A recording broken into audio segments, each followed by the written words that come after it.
Okay, we have a total of 71 in the meeting. All right. Okay, it is now 1 o'clock and I would like to, and as I know, we still have people trickling in.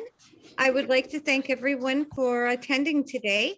My name's Laura Gilpatrick, Chair of the Democratic Party of Oregon's 4th Congressional District. And again, thank you everyone for taking time out of your Sunday afternoon to attend our forum. Before we begin, I would like to recognize and thank Congressman Peter DeFazio for serving as our congressman for the past 35 years. It goes without saying, he will be missed and is leaving a big pair of shoes to fill. I also would like to thank the Democratic Party of Lane County for letting us use their Zoom account for this forum, as well as thank all the counties in the congressional district for submitting questions. And I also would like to thank the candidates for taking time out of their schedules to attend this forum. And I would like to introduce the candidates who are attending. But before I do, I would like to note that unfortunately, Val Hoyle came down with laryngitis and is unable to attend the forum. She did ask, and we agreed to have Dan Rayfield speak on her behalf for an introduction, in the introduction section. So going in alphabetical order, we have Sammy Alabdraba, Doyle Canning, Andrew Colick, Jake Matthews, John Selker, and G. Tommy Smith, and I'm going to turn it over to Jaden now, who's going to go over what to expect and forum procedures. Hello, everyone. Thanks for joining us. This forum will be 2 hours in total. The order of speaking will begin alphabetically by last name for the introductions, and then we'll rotate for each question, giving each candidate an opportunity to speak first. The first 3 questions, including the one answered in the candidate's introduction, were offered to them ahead of time. The remaining questions were fielded from the counties of CD4 and were not shared with anyone before this forum. The amount of time allowed to respond will be announced along with each question before the candidates begin answering.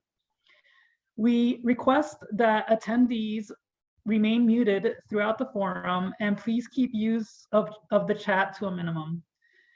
After all our forum questions have been answered, we will conclude this event with the candidates' closing statements. The final order for the closing statements will be in reverse order to the introductions. And with that, our candidates will begin offering their intro statements while answering our first question.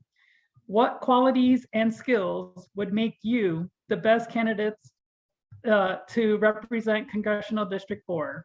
Candidates, you have 3 minutes each, and let us begin with Sammy, followed by Doyle, and then the representative for Val. You'll just give me a second to spotlight both the timer and the speaker. I will do so. And there is going to be a 30-second warning and then a 15-second warning. You'll get a chime on your 15-second warning and we'll let you finish your last sentence. So, and Sammy is up. Sammy, let me spotlight you. Thank you. Thank you, Lisa. Before I get started, is it possible to forego my chime as long as you say how many minutes I have before the question, just to make sure the audience will be able to hear me? I'll turn the chime off for you. Just give me a moment to do that because I just learned how to do that. Beautiful. Okay, so Sammy, are you ready? I am. Okay. Fired up and ready to go. Good afternoon. I am Dr. Sammy Alabdraba, and it is a pleasure to be here with you all today. I'm running to be Oregon's District 4 representative because there's a lot of work to do and to be done. And I have a good track record pushing for policy, funding, and results.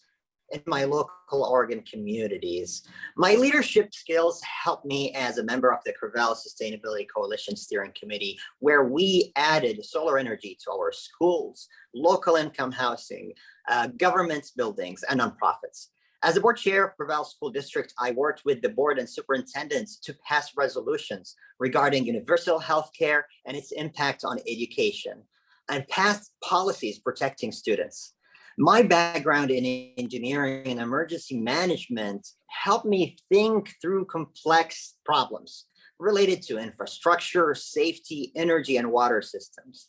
While my education and professional background have prepared me for a number of challenges that we face in our communities, the skills that will help me the most in Congress are my abilities to listen, to collaborate, and to focus. That said, what makes me the best candidates are those qualities that are often described by my colleagues, friends, families, and acquaintances. I'm compassionate.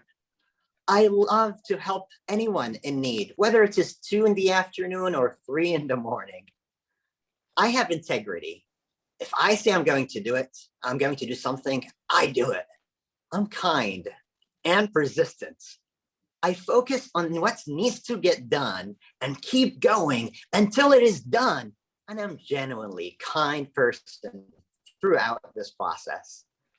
I truly care about all of our district's constituents, from the business owners of quirky shops in Lincoln City, to the farmers in Roseburg, to parents of the kids in Linus Pauling Middle School in Corvallis. We live in a unique, diverse, wonderful place, and it would be my honor to carry our voices to Washington, D.C.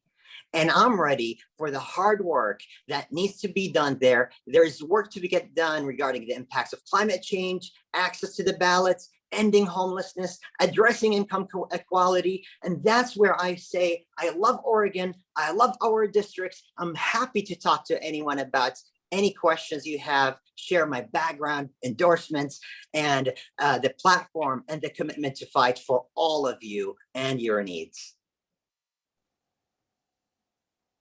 Well done. Thank you so much. Great. My name is Sami, and I'm looking forward for the conversation. Great. Next, we'll have Doyle. So Doyle, just give me a second to manage the views. I am going to remove that pin. And I'm going to find Doyle in my view. Let me unpin this. I'm right here. Can you hear me? Yeah, there you go. I'm just learning how to do this, Doyle. So let me pin you. No problem. And then let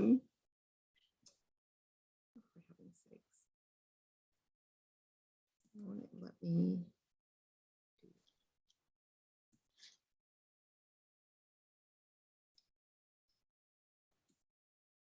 There we go. Okay, I need to pin this and I need to pin Doyle. And then let me find. I don't know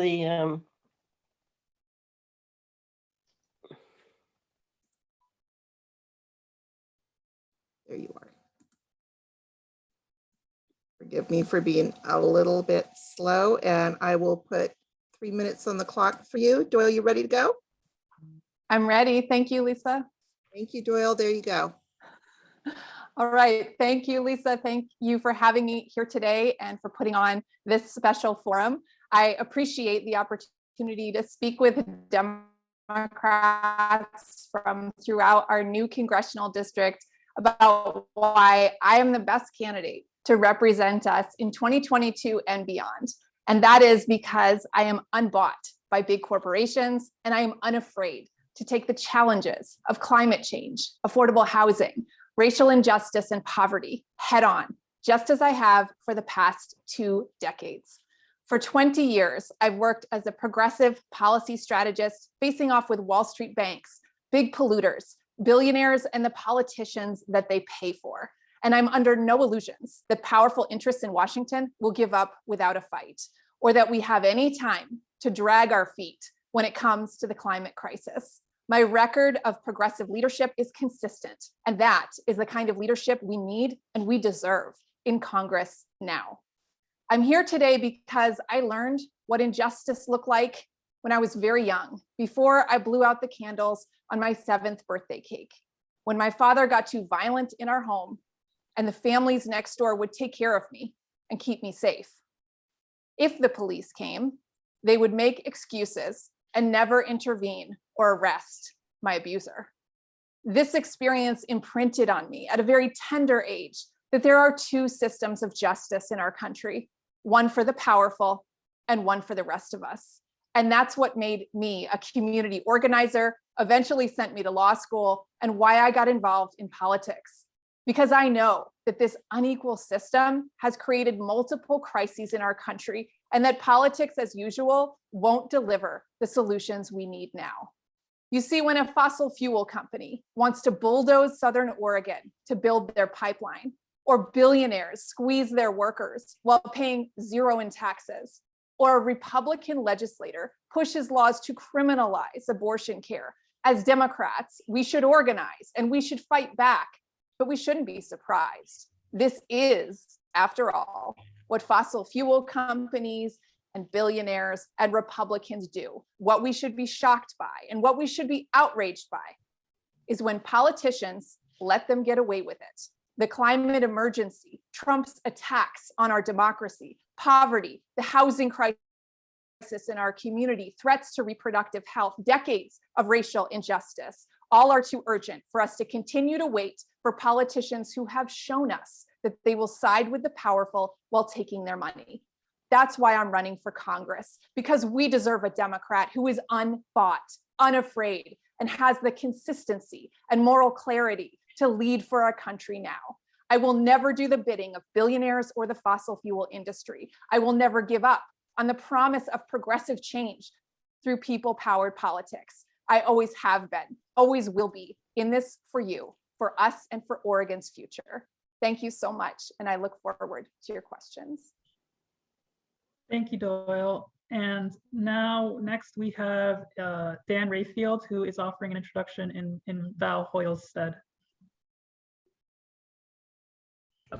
Thank you, everybody, for having me. This is a little bit last minute. Normally, I would be at a polka band practice right now, so I do apologize. But I've known Val Hoyle ever since I've served in the legislature since 2014. And so she called me to, actually, she didn't call me, her staff person called me to read this statement on behalf of why she's running it and why I'm supporting her. I want to thank the hardworking party leaders of the 4th Congressional District for holding this forum today. I was looking forward to the opportunity to share my vision and my priorities to answer your questions. Unfortunately, I have come down with a bad case of laryngitis from getting over a cold and having lost my voice. I've been traveling this weekend and speaking and had a speaking engagement yesterday morning where I was already having difficulty. I'd hoped that some rest, hot tea, and soup would get me back on track and allow me to participate in today's forum. But it only got worse this morning, and now I can barely talk. My doctor and her strong advice was not to talk for a few days to avoid further damage to my vocal cords. Those of you who know me will understand how difficult it is for me to be unable to talk. This will be a real challenge. And as someone who worked with her, I can vouch for that. As a former chair of the DPLC, I know how vital your work is. You are all the backbone of the Democratic Party here and the horsepower that will ensure that we don't lose this seat to Alex Skarlatos in November. Together, we've knocked on hundreds of thousands of doors over the last 20 years, returned Democrats to the majority in the legislature, and passed major progressive priorities for our working families, our schools, and our climate. You've been there for me when I was in the legislature representing West Eugene and Junction City, and when I ran for labor commissioner, and I don't forget that, which makes it all the more difficult for me to be unable to speak with you today. I am honored to be supported by our Congressman Peter DeFazio, by Senators Merkley and Wyden, dozens of elected officials from across the district, and so many progressive groups, including Planned Parenthood, Oregon Working Families Party, Emily's List, and every single union that is endorsed in this race. Those of you who have worked alongside me over the past 2 decades know that why I've earned this broad support, because I've done the work here in the community since before I was in elected office. I'm effective and a strong fighter, and I always pick up the phone. I'm there when you need me, and I won't change, and that won't change when I'm serving in Congress. I am very sorry to miss this important forum, and I appreciate your understanding and look forward to being able to connect with you soon. Please don't hesitate to reach out to me directly. Val Hoyle. Thank you all. Thank you, Dan. And Adam in the back is clapping. So. And up next, we have Andrew Kalek, followed by Jake Matthews and John Selker. Thank you very much. Thank you to the 6 county Democratic committees and the Democratic Party of Oregon for hosting today. Thank you to my fellow candidates. It is a challenge, to say the least, to run for office, and I'm privileged to be on the stage with all of you. And thank you, most importantly, to those of you tuning in to this once-in-a-generation election in our corner of the state. It really is an opportunity for us to take stock of where we've been, where we are, and where we want to go as a community and as a country. My name is Andrew Kalek. I'm the son of public school teachers, a father of 3, and a former civil rights lawyer at the ACLU. I'm running to bring an independent mind and a new generation of leadership to DC, because the truth is that the status quo is not working for far too many Oregonians. My spouse and I came back to Oregon to raise our kids in the community where we have deep ties. But the truth is that there are many parents and grandparents who I speak to across this district who see their kids and their grandkids leave Oregon and they don't come back. They don't come back not because they don't love Oregon, but because they're worried about the state of our public schools. They're worried about whether they can afford a home. They're worried about whether they can get a family wage job. And of course, they're worried about the effects of climate on our quality of life. We need someone who has a lifetime of building coalitions that can tackle difficult problems and that can do so in a way that builds opportunity for everyone. I've done that at the ACLU. I've done that in government, and I've done that in global business at Airbnb. I'm also a millennial, and as a millennial, I've faced many of the challenges that are common to my generation and those younger than me. I graduated from law school with 6-figure student debt. As a result of that, I couldn't afford to purchase a home of my own until my late 30s. As a father, our family gets a childcare bill that runs in the thousands of dollars on the first of every month. And we are among the most privileged millennials you will find. We are able to pay those bills. But of course, the truth is most people cannot. And we need the perspective of younger people in Congress. We need the perspective of parents who have gone through what so many parents and I know grandparents have gone through during this pandemic, because you can bet that we leaned on our parents more than ever before. It's a missing voice, and we need that. Lastly, my generation has grown up in an era in which politics have become increasingly partisan, increasingly polarized, and increasingly poisonous. When politicians get credit for feeding blue meat or red meat to their withstand. And the hardest thing to do in politics today is not hammer away at the opposition party, important as that is sometimes. It's to speak up against your political bubble and exercise independent leadership on behalf of the people, not the powerful. I've done that in this campaign. I'll do it as a member of Congress, and I'd be honored by your vote. Thanks so much.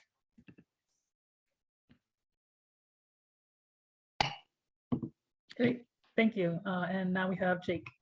Thank you.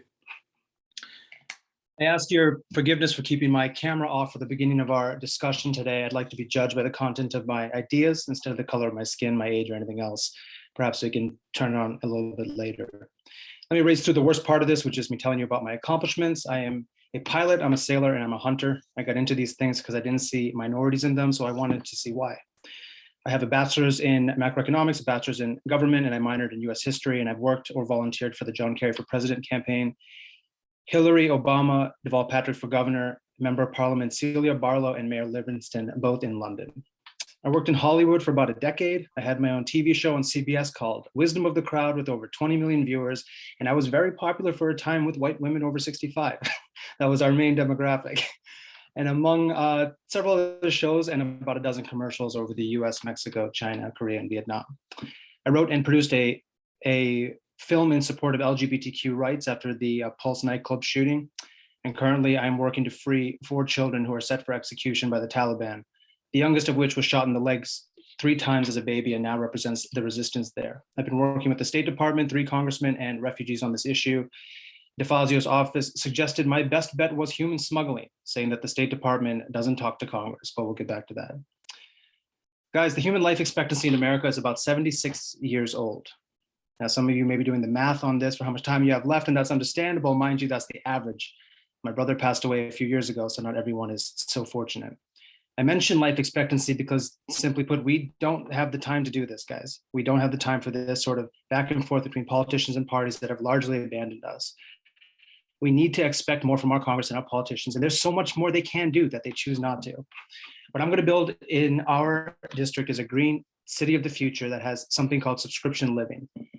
Now, I know most of these words may have already scared you off, and I totally get it, but if you'll just bear with me, it's the best solution we can have for exacting change and promoting human happiness. It's the most efficient way to address climate change, drugs, rape, murder, homelessness, a rigged economy, gun violence, inequality, everything. And it's an investment. It's not a purchase where the district makes money off of it, whether one chooses to live in it or not. There is already, this is already being done around the world. Saudi Arabia is about 5 years into this. They have figured out the economics of it, the viability, the feasibility. Latin America is doing well with it on a large scale. And right here in America, Arizona has already gotten started. Oregon will not be left out of this race. Our per capita right now, which is the average salary that a person makes in our district, is $24,000. That is the poorest in the state. If you think it doesn't affect you, 1 out of 5 doctors are quitting the profession because salaries are not comparable to the economy. Building this city will increase our per capita to 100,000 by 2030. There's more information on this on my website, whynotoregon.com, which is the question we should be asking. Why not us? We have so much potential here. You have so much potential, and it's going unrealized because Congress is a design scam, and we have purposefully rigged the economy against us. It's time for monumental change, not incremental, guys. Monumental change. Susan, it is not a gated community, I promise.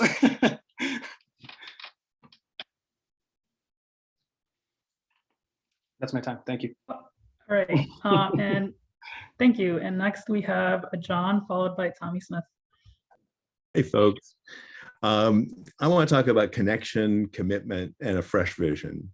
So what connection to Oregonians did I gain by working with farmers from Dundee to Roseburg, by solving real problems in rivers and aquifers from the Alsea to the John Day, by teaching engineering at OSU for 31 years, and by building a company based on technology I developed and making it right here in Oregon? What connection does it make to have been an ambassador for our region? I brought people from Africa, Asia, Europe, and South America to Oregon, and I myself have worked in 22 countries. I'm deeply connected to our region as an educator, an entrepreneur, an activist, an ambassador, and a parent with and finally an extension agent. I got Oregon dirt under my nails 40 years ago, and I love it. But here's the key. I'm absolutely optimistic about our future and have a fresh vision to make our future brighter. I'm just wondering, is anyone else seeing my picture? Because I'm not seeing my picture in the screen, but anyway, it's fine. So my fresh vision to make our future brighter, I will bring positive change to the 4th District at a few high points. One thing is climate change. Solar and wind are the least expensive sources of energy right now. Working with the federal level, we can build a carbon-free economy that won't cost our taxpayers a penny. How? Let me share some specific actions. First off, we'll follow California's example, requiring utilities to achieve targets. Over half of California's energy is carbon-free right now, and their costs at the same time followed exactly along the national trends. In DC last week, I worked with leadership on the national power distribution system. By securing right-of-ways, we can save ratepayers $300 billion a year. The model is right in our backyard. The construction of the Oregon, Washington, California electrical connection pays for itself every 4 months. I don't know if you knew that, it's really amazing. And medical care. Caring for my wife, I discovered the lobbyist clause, requiring companies to charge more than the federally negotiated rates. The same item that I bought on eBay or Amazon for $340 cost our insurer $3,000. Let me share an immediate action. Eliminate this rule and we will save taxpayers $125 billion a year. And we have a lot more opportunities. On education, I've been a teacher for over 40 years. We need to make changes. First, all-day preschool free. Second, community colleges free. Third, repay college loans for people who go into service, teachers, nurses, and social workers. And I think we have to recognize the impact of the internet and its potential. And we have to make classrooms a living place where we learn to think and write and not so much focusing on the facts. My experience is getting things done in Oregon and around the world. I want to bring problem solving back to our government. Together, we will set the 4th District up for a bright future by halting climate change, providing great education, great medical care, and great jobs. So I'm really pleased to be here, and thanks so much for the time and all of you guys putting this together. It's a fabulous idea, and I really appreciate it. Thank you, John. And now we have Tommy. All right, saving the best for last. All right.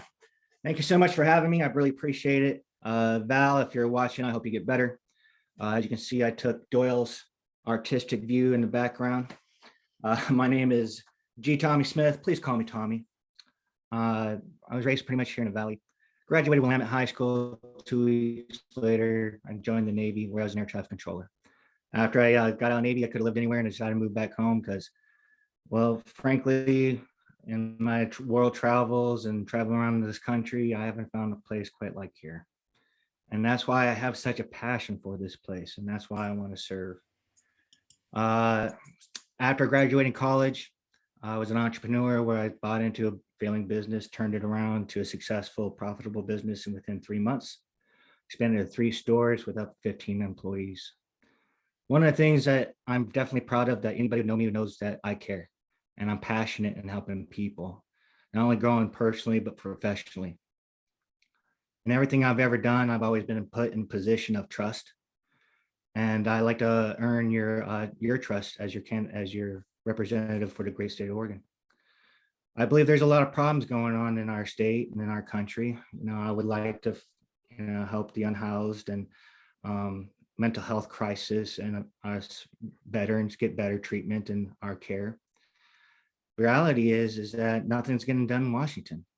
We have this clan mentality going on. It's all about me, me, me, me.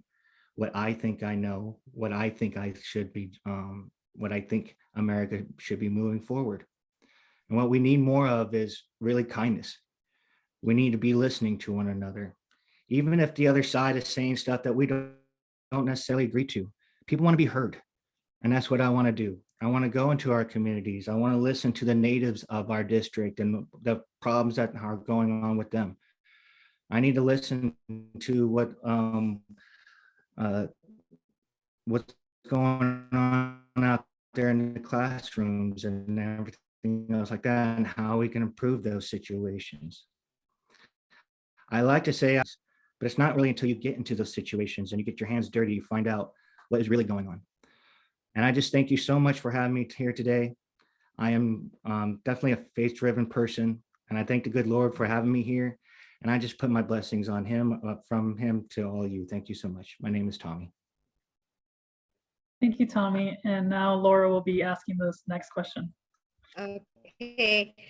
All right. Thank you for the introductions. And now we're going to get into some questions. This next question, the time is 1 minute, and we will start with Doyle Canning. And so the first question is, what particular needs of CD4 are important to address as our representative? Okay, thank you. We need a leader who is unbought and unafraid to ensure that everyone here in Oregon has a safe place to call home, quality healthcare in every community, and the security of a stable climate future we can all look forward to. So many families want to put down roots right here, right now, but simply can't because of the ways that our economy is stacked in favor of billionaires and big corporations. Just last week, I was in Coos Bay talking with Ashley, and she shared that she'll soon be evicted from her home because it's being flipped into a commercial Airbnb. Ashley isn't alone. The struggle to find affordable housing on the coast, in Eugene and in Corvallis, is made worse by Wall Street investors getting into the landlord business. I'm the the only one in this race that has created a plan for affordable housing that will, as the Homes for All Act. We can't wait for leadership for affordable housing for Oregon. That's why I'm running. Thank you. Okay, thank you. And Andrew, again, 1 minute. What particular needs of CD4 are important to address as our representative? Yeah, thank you. The fourth district, obviously an incredible place, not only because it's home, but because it's unusual in American politics today. It's not a deep blue district in an urban center. It's not a deep red district in rural America. It is a combination of urban and rural, agricultural and industrial, coastal communities and mountain hamlets. And as Democrats, I think that should excite us, because what you truly need to enact sustained progressive change in America is not a coalition that's 50% plus one. You need a bigger coalition that unites working class people across many different places. And so that's why the fourth can lead us to that promised land. I think there are some really important issues here: continued investment in infrastructure and transportation. Peter DeFazio has been great on that. We need to continue that legacy. Building a diverse economy that provides family wage jobs, and not just in Eugene and Corvallis, but in every community. And tackling the cost of living crisis, from housing to prescription drugs. I've got plenty of ideas for this on my website at andrewcallick.com. So check it out. Thanks. Right, thank you. And Jake, 1 minute. What particular needs of CD4 are important to address as our representative? Thank you. It's the economics of our district. The per capita, that's all it is. Every other decision can be made from there, but right now we are the poorest district in the state. The per capita is at $24,000. It was less than $17,000 34 years ago. It is not moving in step with the economy. If you made 7% on your stock investments over the last year, it's all gone from inflation. Ours is the only campaign not asking anybody for a single dollar, because with gas prices at $5, close to $6, we don't want your money. We'd rather just you spread the word. People don't have the financial freedom to make decisions and improve their lives in our district. Happiness and wealth is not a zero-sum game. People are struggling between bills, unable to make home improvements because they're financially strapped. And there is industry out there that we can bring to Oregon, but it keeps skipping our state. And my goal is to bring it to our state. Thank you, Jake. John Selker, in 1 minute, what particular needs of CD4 are important to address as our representative? It's been really great traveling around and hearing people's stories. And the key thing that comes back every time is housing and homelessness. And there are two main features which I want to talk about at the regional level. First one is that 70% of homeless are suffering from drug addiction, mental health challenges, and mental disability. The cost of not dealing with drug addiction is disastrous for individuals, but it's also a disaster for the community. We need to move from indignation to treating homeless with dignity and providing the care they require.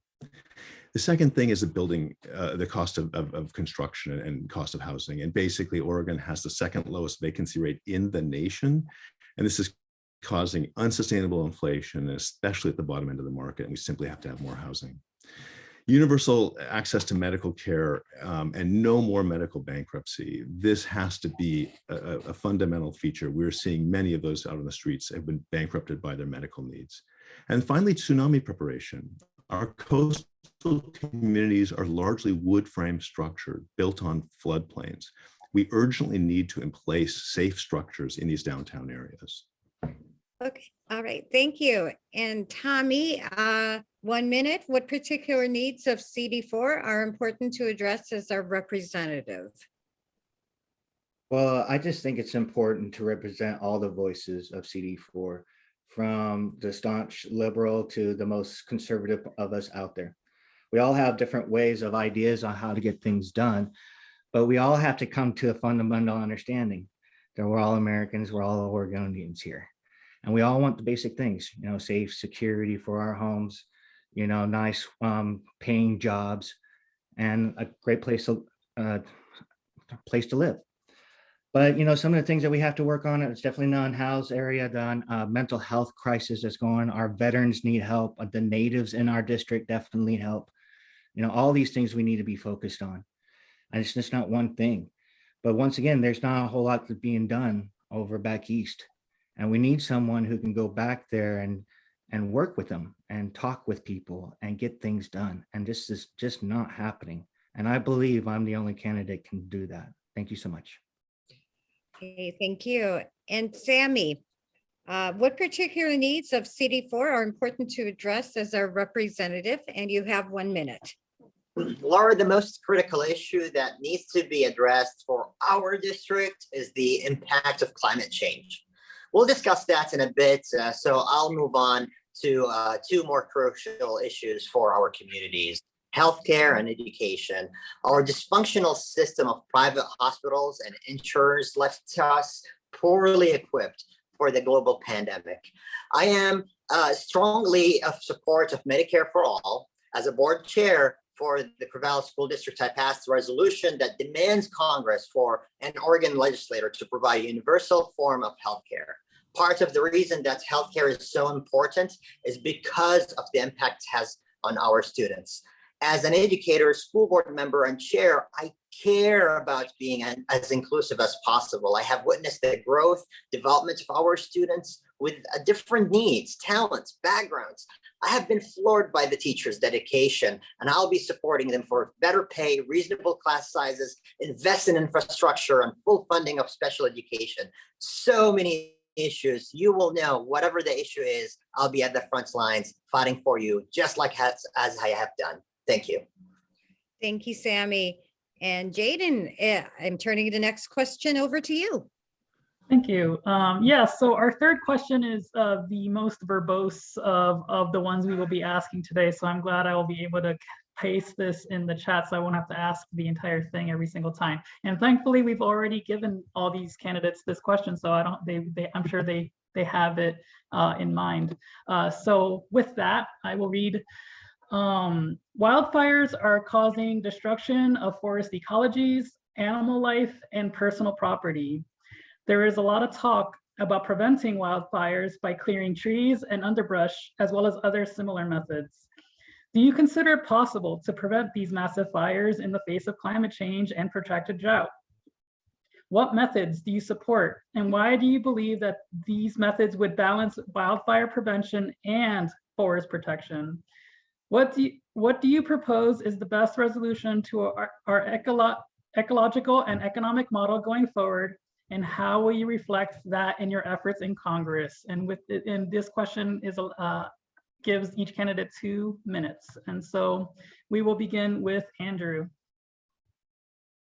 Thank you very much. On wildfires, these have been with us forever, of course. It's part of a natural forest ecology, and yet it's obvious to any of us who've lived in Oregon that climate change has made them a much graver threat, both to us as humans, but also to the broader ecology.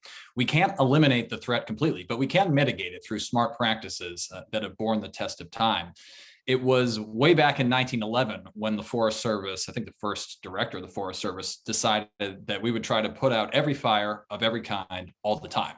And we know now that that is not what is the scientifically basis, the scientific basis for good fire management. Instead, groups from the Forest Service to the UN have recognized that it's actually indigenous practices like clearing of small brush through contained fires that can actually be practical and a responsible way to mitigate the threat of broader forest fires while also supporting a thriving ecosystem. So I think as a member of Congress, what's important to do is continue to boost funding for partnerships between tribal nations and the Forest Service and others to maintain an appropriate ecology. Now, I think the broader question here is one about climate and the economy. And I was talking to somebody about this at the Eugene Farmers Market yesterday, and she asked me, do I support climate or do I support jobs for people? And I said, well, I think we have to support both. And indeed, climate change is a threat to our economy. It's a threat to our national security.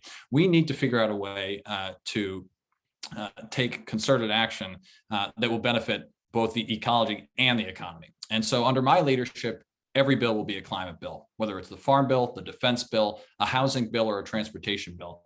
It's the through line that connects all issues. And I think we need leaders in DC who understand that and are willing to act collectively to make real change. So thanks. All right, and now we have Jake followed by John. Thank you. The vast majority of people all around the world live in cities. And it's because of this that the battle for climate change can most effectively and efficiently be fought in how we design cities. Now, this will pay dividends in the fight for climate change, whether you live in that city or not. It's like how pollution in Bombay, India actually does affect us here in Oregon. So green cities of the future, like the ones that are being constructed right now in Arizona, Latin America, and Saudi Arabia, they have a zero carbon footprint, yet they house hundreds of thousands of people who spend their lives there. So these people are now emitting zero carbon footprint. Now, we can build one here in our district, and that'll be a beacon for the rest of the world to see how well people can live with no negative effects on the climate. And people can still live in their homes whether they choose to live in a subscription living city or not. But the most efficient way to battle this is to redesign how a city is being made. And it's already happening right now. And I don't think Oregon can afford to stay out of this race.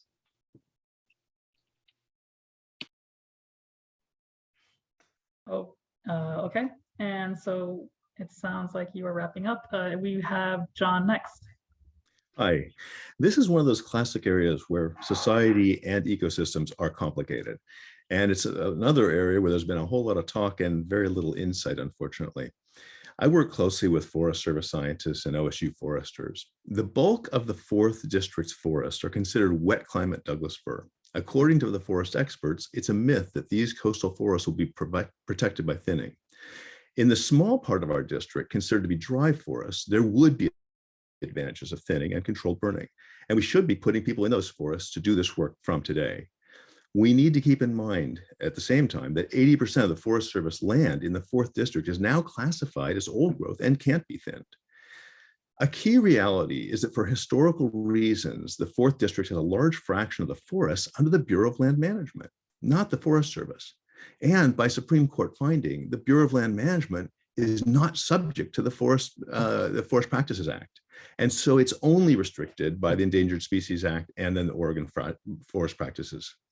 So we need to have the BLM to develop a forward-looking plan rather than falling back on generic land use policies. And this work is long overdue. Now, what can we do about forest fires? First, people need to prepare their homes to be fire safe.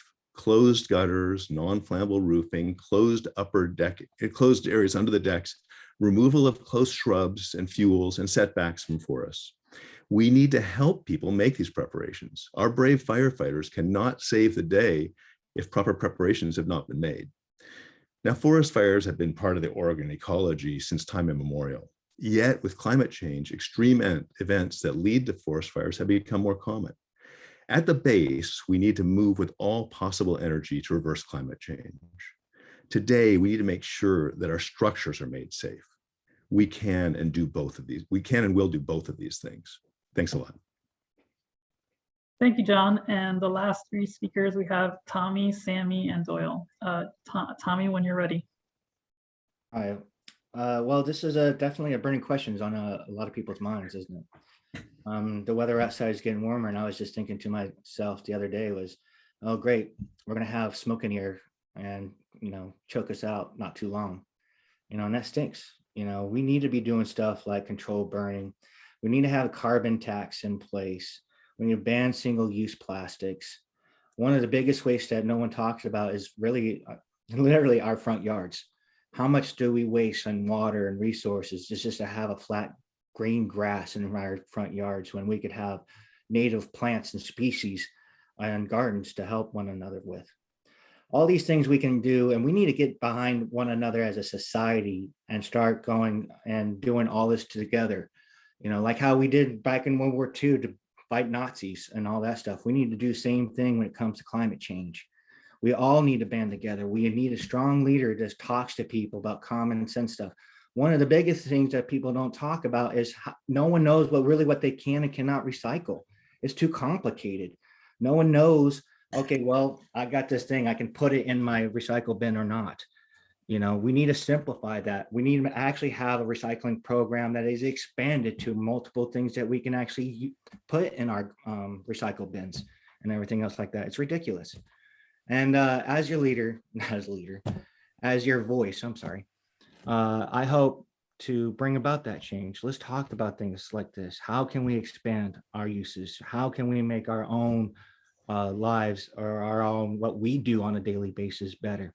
How can we expand that to federal programs? How can we get more funding in to make things better? Thank you for listening to me. Thank you, Tommy. And next we have Sammy. Jaden, Oregonians are already experiencing the effects of unchecked carbon pollution and climate change, from continuing droughts to devastating wildfires that displace so many each year. And we need immediate action to reduce emissions and protect Oregonians from the consequences of this unfolding disaster. In Washington, D.C., I will continue to advocate for the same meaningful climate policies that I introduced in our local communities: sustainable and profitable solar panels and energy efficient buildings that lower the impact of our on our environment. However, that's not enough to only focus on preventing climate change. We must also mitigate wildfires and focus on how we respond when they occur, because they will occur. We have a responsibility for prevention, and I think the best approach is to increase funding of prescribed burning, selective logging, and removal of dead trees and vegetation in areas and high risk of wildfires. And John mentioned really good nuances there that I would lean on experts like that.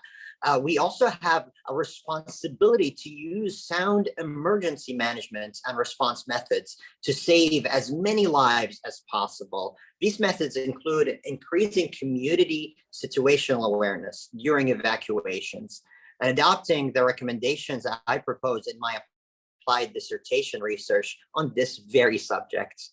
The best approach going forward is to pass state and federal legislation that slows down the effects of climate change and provides infrastructure to manage the negative impacts of droughts and wildfires.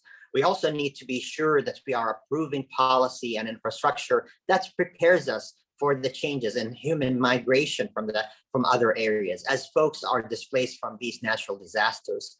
Whether it's the Green New Deal or similar legislation that accomplishes the goals of prevention, response, infrastructure, it is needed, and it is needed now, and I'll be fighting for it. Thank you, Sammy. And our last speaker for this question is Doyle. Thank you, Jaden. On Labor Day in 2020, I got a call from my neighbor, Tim, who's a career wildland firefighter, and we've worked together on federal fire policy in Congress and at the Forest Service. He called me and he said, Doyle, this is the worst fire weather I've ever seen. The crews are spread too thin, and if this wind doesn't shift, that fire is coming for Eugene. Thankfully, the wind did shift and the valley floor was spared, but it was too late for towns like Blue River, the 2,500 Oregonians who lost their homes, the over 1,400 who remained in motels and shelters 9 months after the fire with nowhere to go because of the housing shortage. Raging wildfires that burn down entire towns and create refugees in our own communities. This situation is a result of failed policy and choices made by politicians who are lobbied by the powerful to look the other way. Heat and drought created that firestorm weather, which was accelerated by fossil fuel pollution that has damaged our climate. Utilities have not been forced to bury their power lines despite knowing one spark can burn down a town. Decades of heavy industrial logging replanted with plantations create hillsides that go up like matchsticks. It's poor planning, shortcuts, cut and run to make their millions, leaving rural Oregon communities to suffer the cost and to pay with our lives. In Congress, I will fight for federal investments in proven fire preparedness and safety, bringing good federal jobs to rural Oregon, to create wildfire buffers around vulnerable communities, to harden and fireproof homes, to reduce the risk from utility lines. And all of this creates good paying jobs. We have to ensure that our forests are well managed for fire. And that means leaving the big trees that burn slowly, leaving them standing.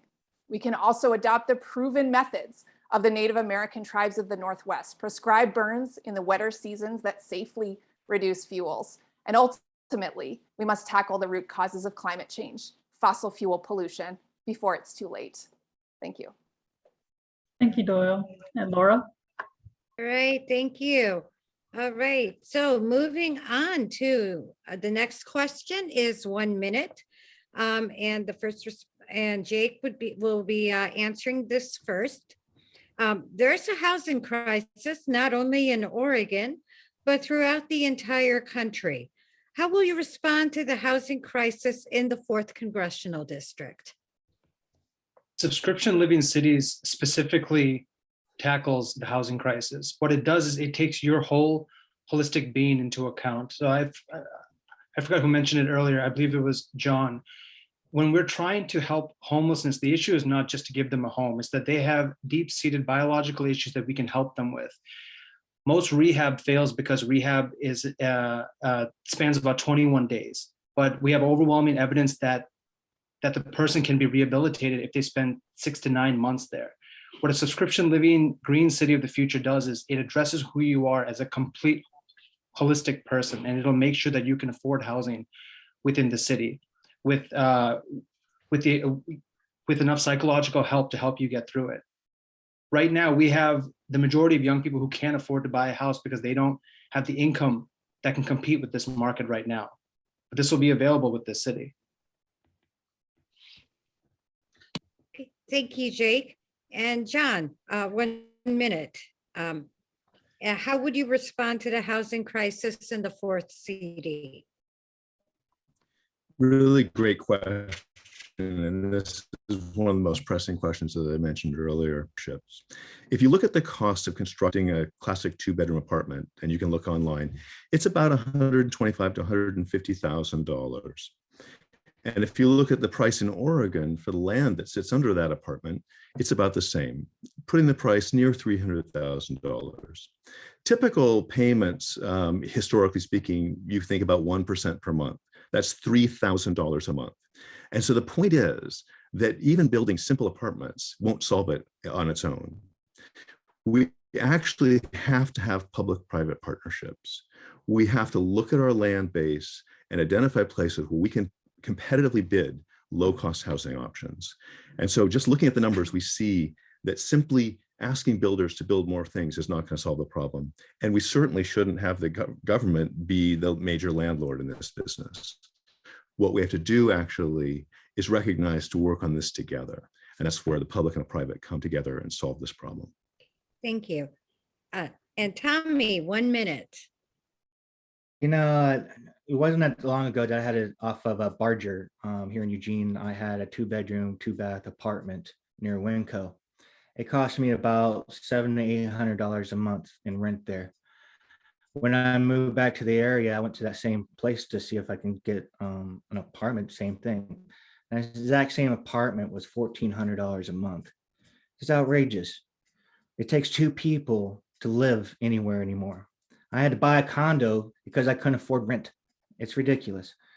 You know, one of the problems that we have here is we have restriction of land.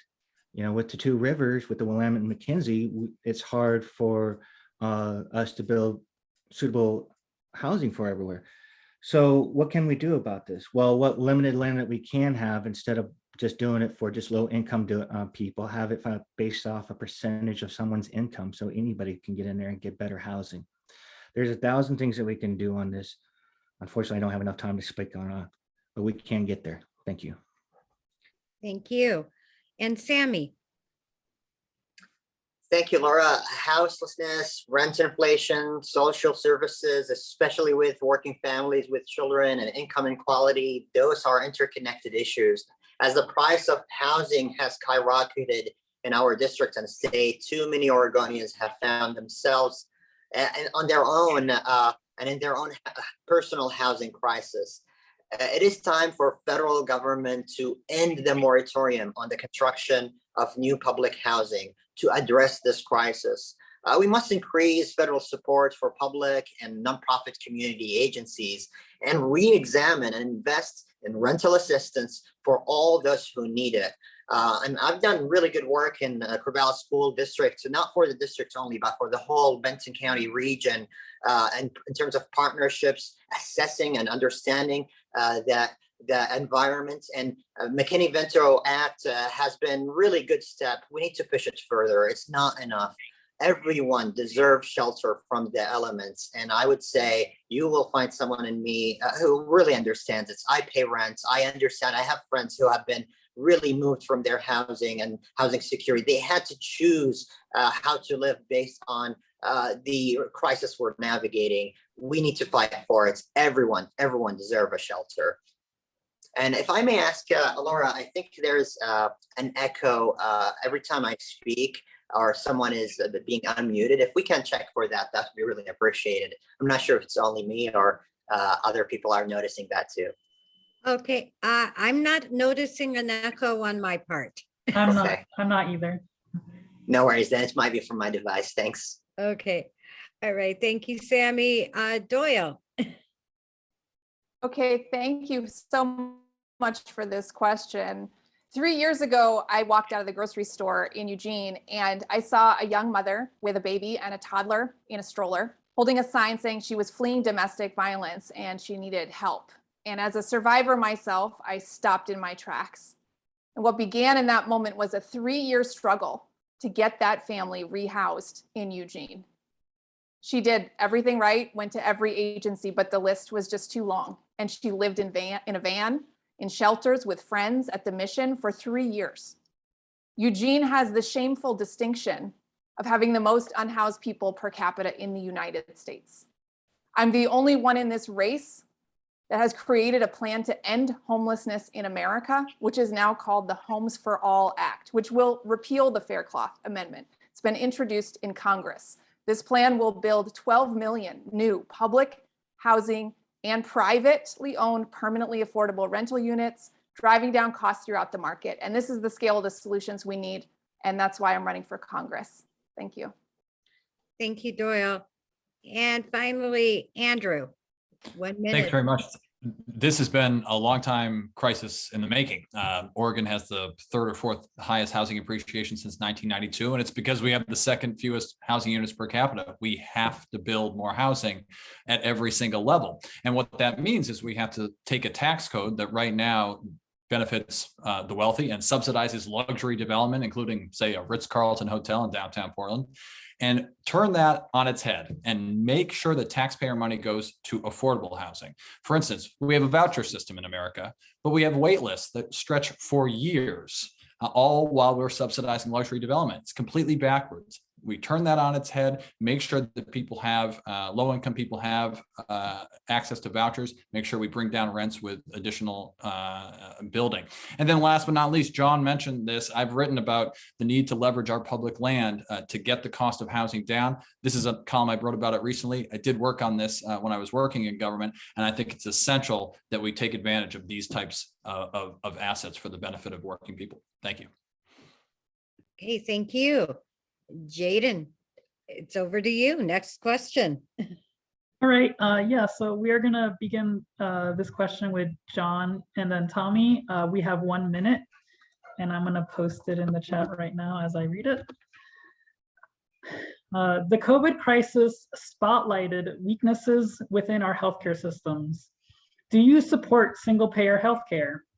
What other weaknesses do you see in our healthcare system and how would you address them? A minute should be plenty.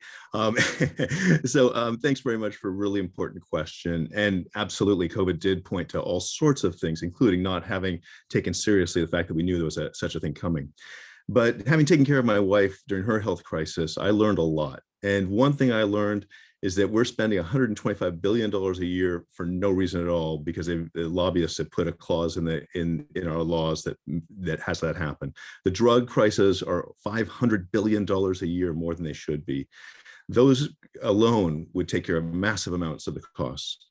But we have to work from the bottom up. The people who are not insured or are being burdened, like the Oregon Health Plan, with these insurance policies that have $10,000 deductibles and $100,000 caps, this is not adequate. And so we need to work from the bottom up, cover those people who cannot cover their own health care now, and end bankruptcy due to medical care.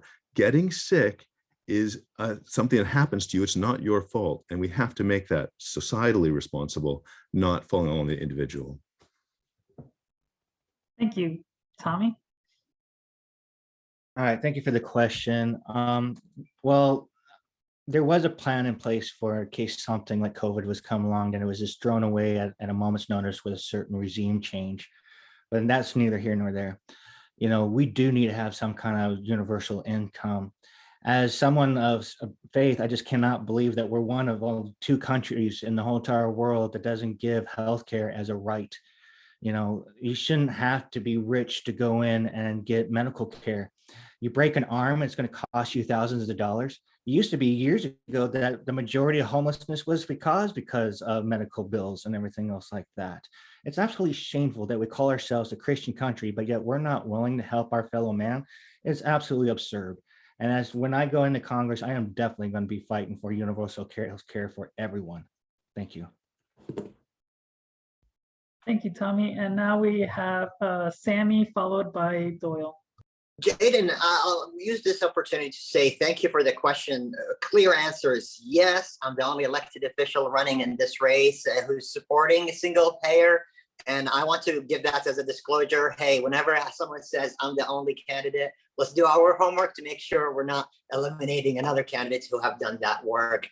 So I would say I believe I am the one who's for single payer because of 3 important strengths: affordable, accessible, high quality.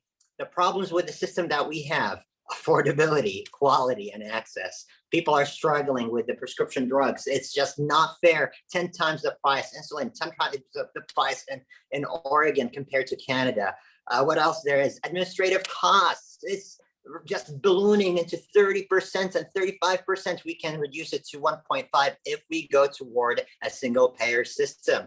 I have been opposed by a candidate who thought I'm too political because I favor single payer, and he had a national focus and support, and we defeated him in Benton County. We'll defeat those people who think that your health and safety and wellness has a price on it. I will fight for a single payer because a human life is so important, and I'll be advocating for it in Congress no matter what. We've been opposed for it here in Oregon, and we succeeded, and we will succeed in Congress.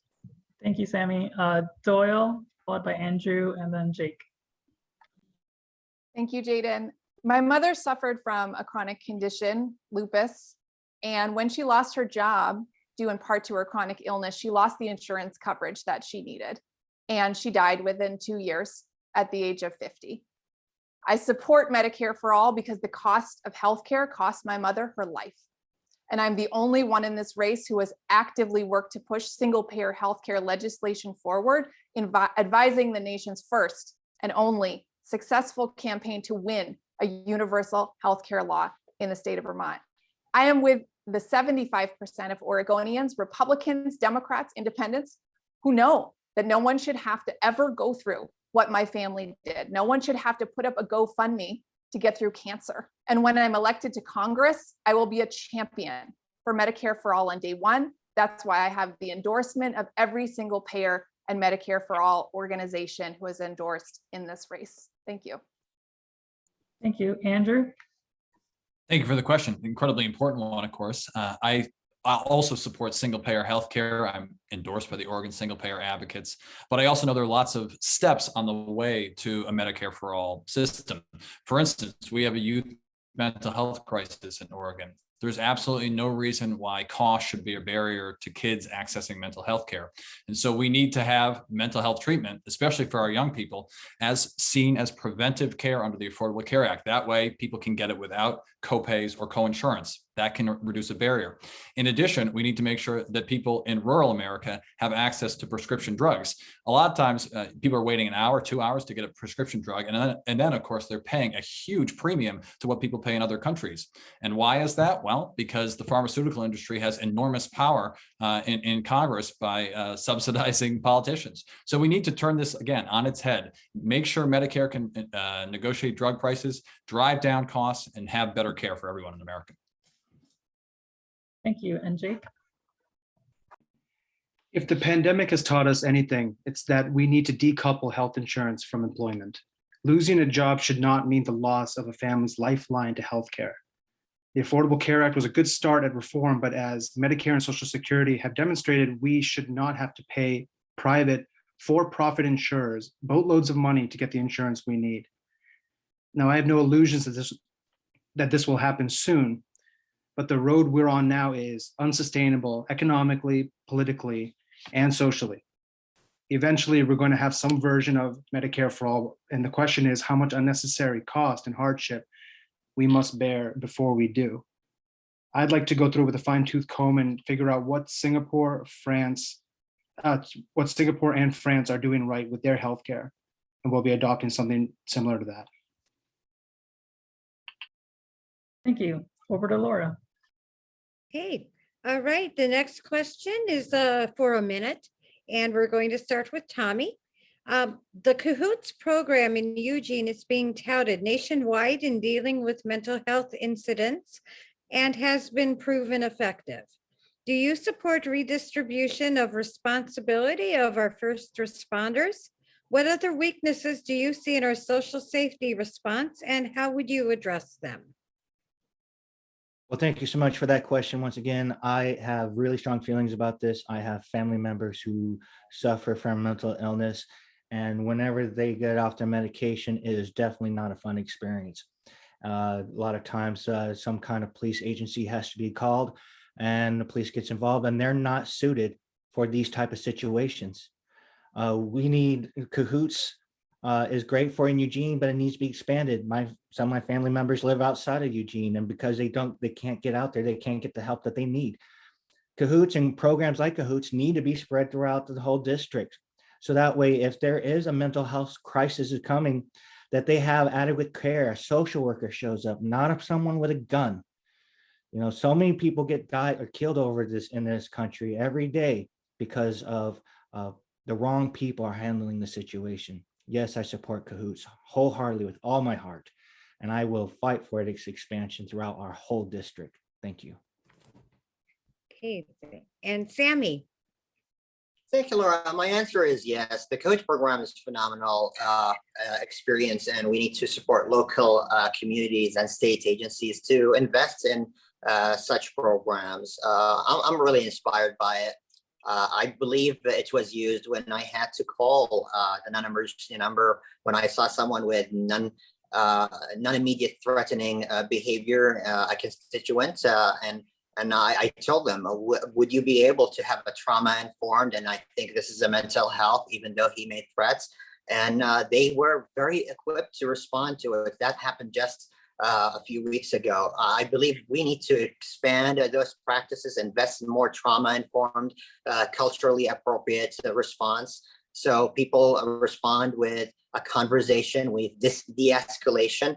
I believe that is an answer for so many of our crises that we see. And I'm really, really inspired by the Cahoots program. I will be championing it in Washington, D.C. and supporting local communities to develop their own programs. So it's really locally developed, federally supported and funded or subsidized. Really, really appreciate this question. Thank you. And Doyle. Yes, thank you so much. The Cahoots program is a very inspiring and proven model to provide unarmed crisis intervention and assistance on the streets. Now, there's been a flurry of interest in replicating Cahoots, and we've had visitors in Eugene from cities like Minneapolis, Los Angeles, Denver. All of those cities are studying what Cahoots is doing and has done and how it could be replicated in their much larger cities. So that's very exciting. Senator Wyden has also introduced a bill in the Senate, which has a companion bill in the House to replicate the model of Cahoots. So yes, I am a strong champion for Cahoots. It saves lives. It is also a step towards the kind of racial justice agenda and program that I will champion in Congress. Thank you so much for this question. It's an area where our community really can show the country a new way of leadership. Thank you.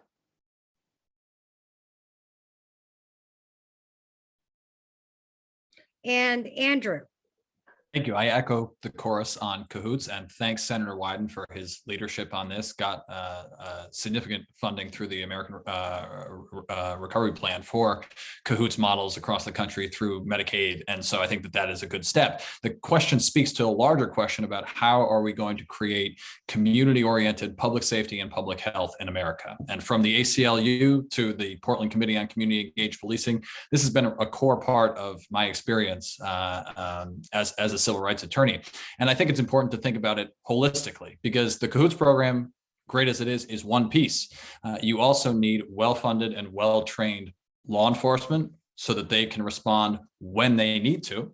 And that is in certain circumstances and not others. And you also need social services in communities so that people can access them, not at the moment of crisis, but before then, so that we can root out problems before they start. So thanks. Okay, thank you. And Jake? Yeah, I think we're all in agreement here. We absolutely should support and expand on the cahoots program and the redistribution of responsibility of our first responders. Human biology professor Dr. Sapolsky at Stanford said that 90% of what we understand about biology has happened in the last 100 years, 50% in the last 10 years, and 25% in the last year alone. The number of things we don't fully understand yet about human consciousness and the neuroscientific health is large, and the responsibility of this should be taken off of our first responders and towards those who understand its intricacies better and how to respond to it more accurately. Okay, thank you, Jake. And finally, John. Like Tommy, I have family members who've actually been served by cahoots, and I am very thankful for that remarkable, creative, and treasured institution. That said, it's a Band-Aid. It's a Band-Aid that should be purchased. We all have our emergency kits, but our first and foremost responsibility as lawmakers is to deal with the underlying problem. And that is the people in the streets and the fact that we close down our support for mental health. So we have to invest in drug rehabilitation. And for example, a lot of people in the streets who are having these breakdowns have addictions to opioids. 70% of opioid addicts recover. The other 30% we are not treating, we're not taking care of them. So we have to put in the money for mental health care and for drug addiction. And of course, we need our first responders of all flavors, firemen, policemen, and definitely cahoots. Okay, thank you, John. And Jaden?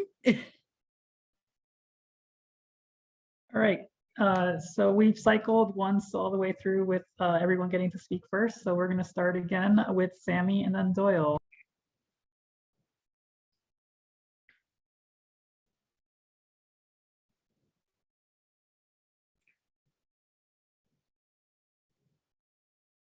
Jaden, I'm not sure if they can hear you. Oops, thank you. Did y'all get the introduction part of who gets to speak first and stuff? Sorry about that. I heard Sammy and Doyle. Okay. So yeah, I'm reading the question now. Thank you. Sorry about that. The labor movement has come into a millennium renaissance with service workers at places like Starbucks and laborers like workers in Amazon organizing for the first time. How will you make it easier for young workers to organize? Thank you, Jaden. I am a union member. I am a brother for my siblings, sisters, and brothers who are organizing, who want to organize. And I'm very proud of it. I learned about it and about the importance of it by seeing the impact of negotiating and having collective bargaining. I'm a card-holding member, and I've seen it in a private institution where if I would have organized, I would have been fired, and I tried it anyways.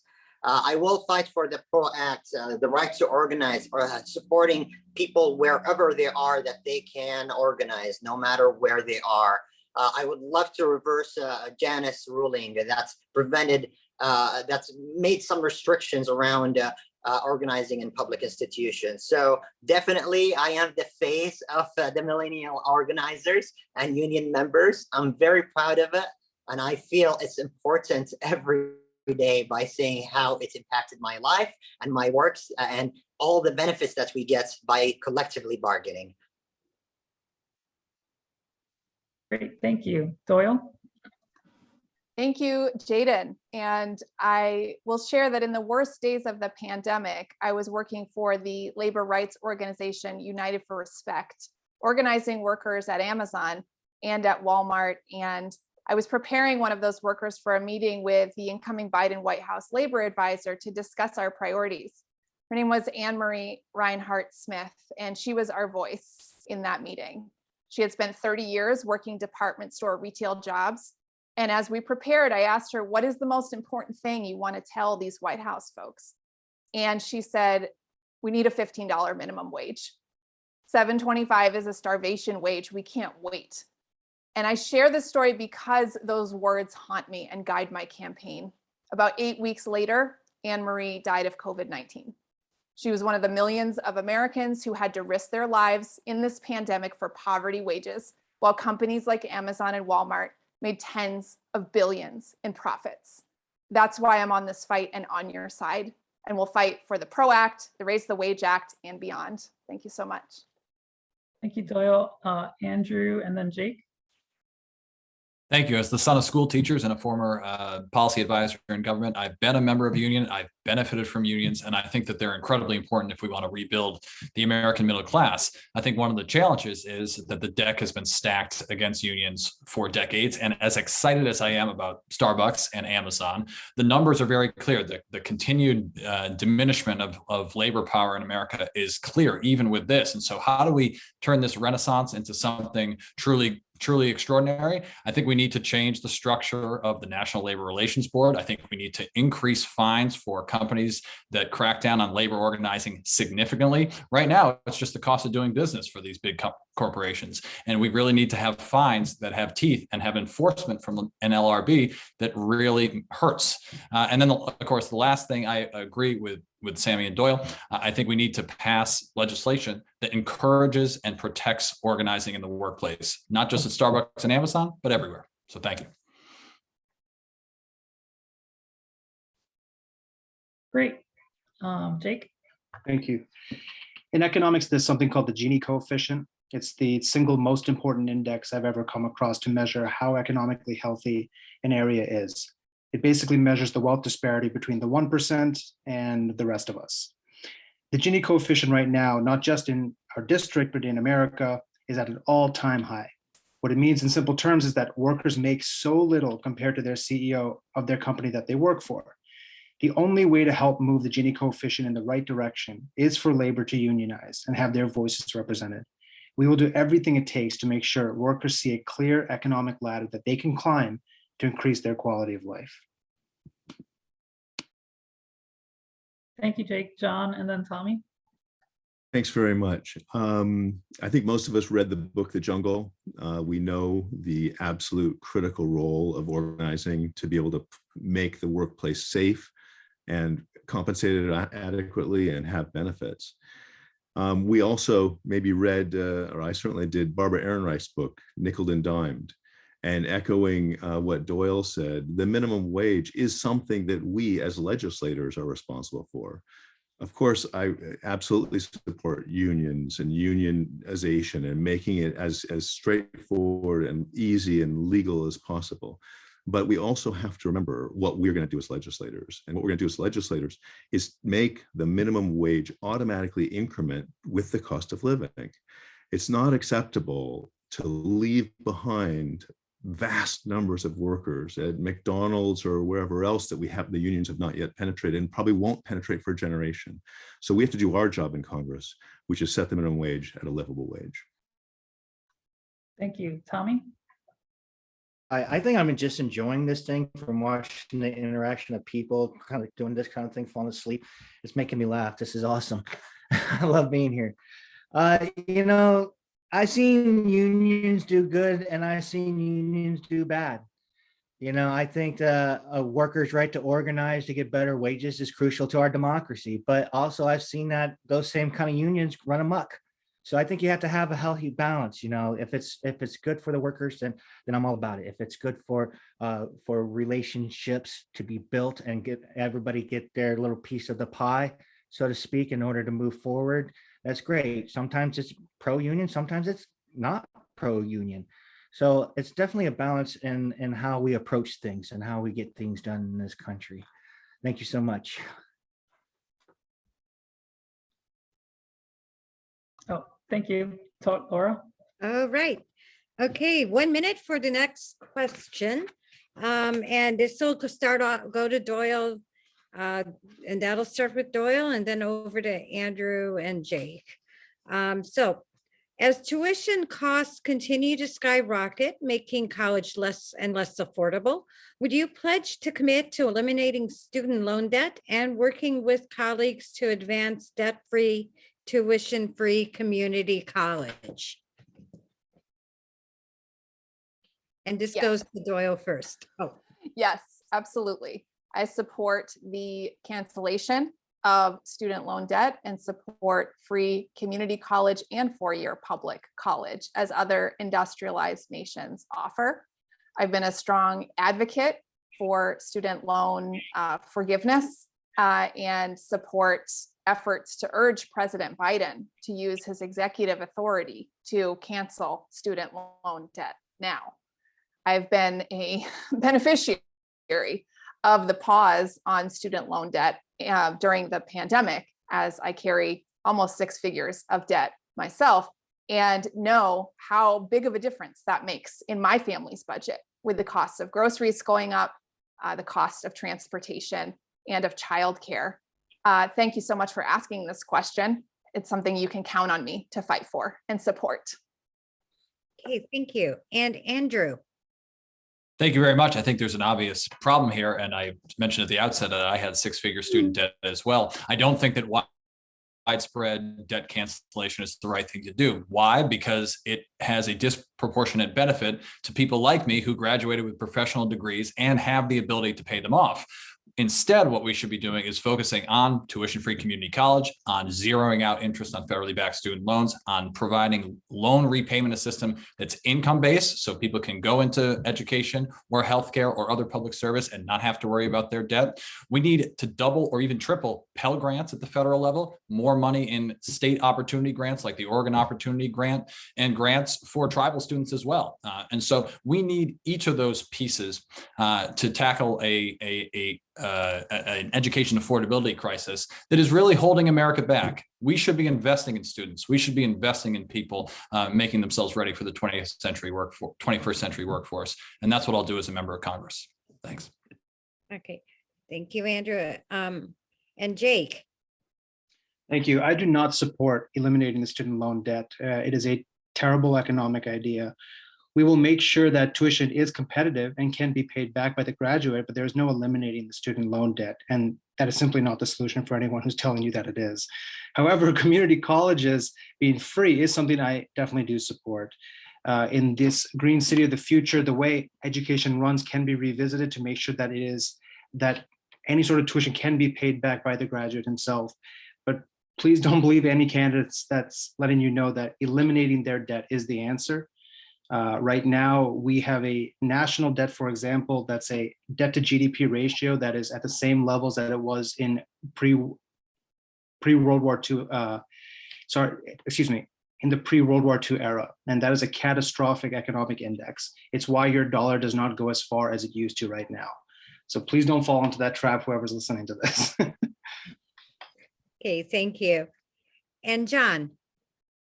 Yeah, well, having been an educator in Oregon State University, a fairly affordable university, I've seen a lot of students suffering, even here, to pay their debts. And it is a point that this total student debt right now is $1.6 trillion. And that is, these are the types of numbers that really should give us pause.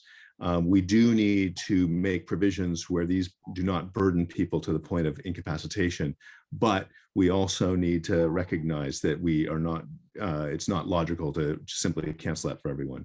That said, what we've seen at Oregon State University work so well is the 2 years of free community college that can lead into Oregon State. So the state of Oregon has that program. It's been incredibly effective. And so first, cutting off 2 years of the college tuition is a big deal. We also know that student numbers are dropping and there's going to be more and more competition for universities to have students. And so we can work on actually creating incentives for lower price school. Thank you. And Tommy? Well, I joined the Navy and I got the GI Bill and the Navy College Fund and then the post 9/11 GI Bill. And I went through 2 years at Lane Community College, got my associate's degree, transferred to the University of Oregon to get my bachelor's, to still get out of college with about $11,000 in debt. And I'm one of the fortunate ones. We tell our kids as soon as they come out of the womb, you better get a college education. And then they're 22, 23 years old and they're hundreds and thousands of dollars in debt. That's just not fair. That's not the American dream. That's not what we want for our children. We need to make school and secondary school affordable, if not free. And that's what I support. Thank you. Thank you. And Sammy? Yeah, thank you. So yes, I pledged that we need to cancel student debt and make community college debt free. And before I lose you, if you don't think I should be pledging for that, I want to preface this primary. The expectation is that half of the voters are older than 65 years old. And I'm hoping that we can increase the voter base with younger voters. However, I want to speak to you. Those who are like me, I have 3 degrees, a disclosure, I don't have any student debt. But I believe we need to cancel student debt because it is an investment. And I will differ myself from my colleagues here, where I say it is an investment. Just like during the recession in the beginning of this century, we found out that canceling the debt of the banks is a good idea. How about we cancel the debts of our students, who are the most important investments, the human capital? So please, that's why I'm endorsed by this university senate presidents and union leaders and educators and the students who we need them to vote and believe in the system, that we will invest in them. That's why I pledge to cancel student debt and make sure we have accountability for universities so the cost is low and we have debt-free community colleges. The economy will prosper if we do that. It's not just something as someone with economics background I have, but it is also something that is going on in other countries. They prosper. Thank you so much. I love it over time because I'm so passionate about this topic. Okay, thank you, Sammy. And Jaden, it's over to you. Thank you. So we're going to be starting this question with Andrew, followed by Jake, and I'm going to put in the chat. And so what's your evaluation on the US's dependence on Chinese manufacturing? And what action should our country take to remedy this situation? Andrew? Thank you. I'm glad we asked a question about trade and about global economics. It's incredibly important for members of Congress to have experience and understanding of these issues. When it comes to our dependence on foreign manufacturing, I would say it's not just China. We get products from all over the world, of course. I would say that we need to do more to make sure that critical supply chains for national security and other critical needs can be built right here at home. We should be leveraging the Defense Production Act, for instance, to build heat pumps for climate. We should be leveraging the Defense Production Act to build COVID-related materials for vaccines and masks.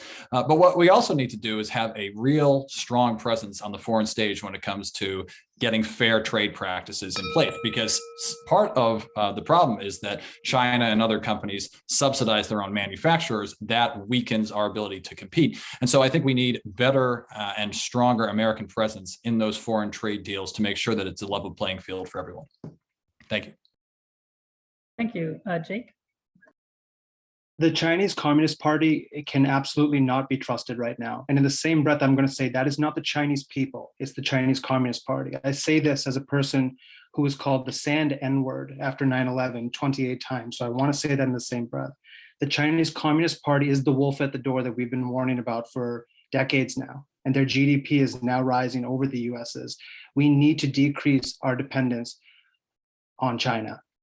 Donald Trump himself owns $200 million to the Bank of China, and you have these politicians who are in their hands. That government cannot be trusted with what they're doing internationally, with what they're doing in the Black Sea, in Africa, with Afghanistan right now.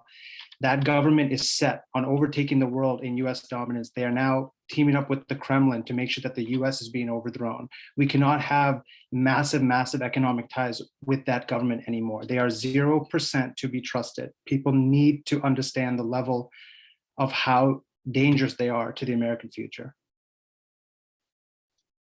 Thank you. John and then Tommy. Yeah, what a complicated question. You know, a lot of us have struggled with that whole notion of free trade. When I worked in Sri Lanka, they were being paid less than $1 a day, and I saw the jobs in the States evaporate. I think what we have to have is fair trade. And so that means that we have to take into account the workers' conditions, benefits, wages, and environmental protections, and make our system of trade work within a fair system of trade. Clearly, we've learned in the pandemic that having critical infrastructure, critical technologies within our borders is very beneficial to our economy. And we're looking at the shortage of chips right now. Most companies are spending a third of their time developing circuits because they can't get the right chips. And my lab is doing that at the same time. But one thing to keep in mind is that interdependence brings stability. That is to say, when people depend on each other, they can't simply let go because their own future depends on it. And so we have to recognize that the interdependence needs to be there for global security. Thank you. Tommy? You know, the thing that we need to realize in this country is that we're no longer the manufacturing country that we once were. If we want to keep buying our cheap Walmart products, we'll just never get back to that point. But why can't we have our country's businesses and stuff who are over there on this side of the hemisphere? If they can't be in this country, be on this side, so that way, you know, other countries can benefit from having those kind of jobs to where maybe they don't want to travel the thousands and thousands of miles to our southern border. I think this is a huge issue that, you know, China, like some of the other candidates have says, has grown their sphere of influence, and they don't play by the same rules as we do. Yet we keep on spending trillions of dollars in their government every year. We could be spending that money in other parts of the world, helping other countries get their feet on the ground, and that way their citizens can have a decent life for themselves and quit, you know, and maybe not necessarily travel all the dangerous thousands of miles just to come here. Thank you for your time. Thank you. Sammy and then Doyle. Thank you. It is really scary, the dependence that we have right now. The supply chain bottlenecks and the dependency on a country that could really influence many aspects of our industry and life. We need to invest in American manufacturing, especially for critical parts, and we need to diversify our interdependence. We live in a globe where trade needs to happen, and it needs to happen with other nations as well, and we can't let China have the upper hand. We need to hold trade agreements that are fair for all, fair for the environment, fair for labor, fair for our national security interests, and fair for our hard workers here and the hard workers everywhere. So absolutely, I am really disturbed by it, and I would work with my colleagues on both sides of the aisle to address it and make sure we are stable economically and in our national security. Thank you, Sammy. Doyle? Thank you, Jaden. I have been and always will be a strong advocate for fair trade, for environmental, labor, and human rights standards to be hardwired into multilateral trade agreements. I got my start as a young activist in the streets of Seattle, protesting the World Trade Organization in the now legendary coalition of the Teamsters and the Turtles. Workers' organizations, environmental organizations, and human rights advocates from the Global South coming together to say no to this race to the bottom that has been accelerated through these multilateral trade deals that have really been driven by transnational corporations at the table doing the bidding of the United States. And that's what we need to shift, is to have a fairer trade regime globally. I will say here in Oregon, we have a tremendous opportunity to develop offshore wind off the coast of Coos Bay. And there's not one bidder for the project now from the United States. All are from other countries, a stunning indictment of the lack of investment in clean energy manufacturing by the United States. I will change that when I serve you in Congress. Thank you, Doyle. Over to Laura.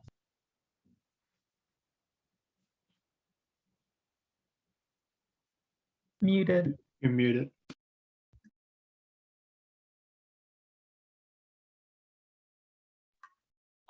Laura, your turn to be muted this time. Oh, I'm so sorry. Okay. Okay, so this, I believe, is going to be the last question, and it's going to go to Jake. Jake and Tommy, and then Sammy. 1 minute. And so Jake, what are your views on campaign finance reform? Thank you. We're the only campaign that's not accepting anyone's money. It doesn't have to be big corporations, lobbyists, pharma, gas, or anything like that. We just don't want your money. We don't need it. With gas prices now $4 to $5 to $6, we'd rather you keep your $20 and to go tell your friends and family, your spouses, your kids, your parents about our campaign. Just go tell 20 people about it. That's the way democracy is supposed to be. It's supposed to be cheap so that people can get their voice out there. When I had registered, the Secretary of State said to get a campaign message out there would cost $2,500, and that's offered by the state. And she said that if I had bought a private commercial, it's actually going to be more than that. But why is the state charging somebody $2,500 to get their message out there? If you're a single mom with 3 kids and you want to get your message out there, you now need to scrap together $2,500 in addition. I want money out of politics, and we're the only campaign actually doing that. Okay, thank you. And Tommy?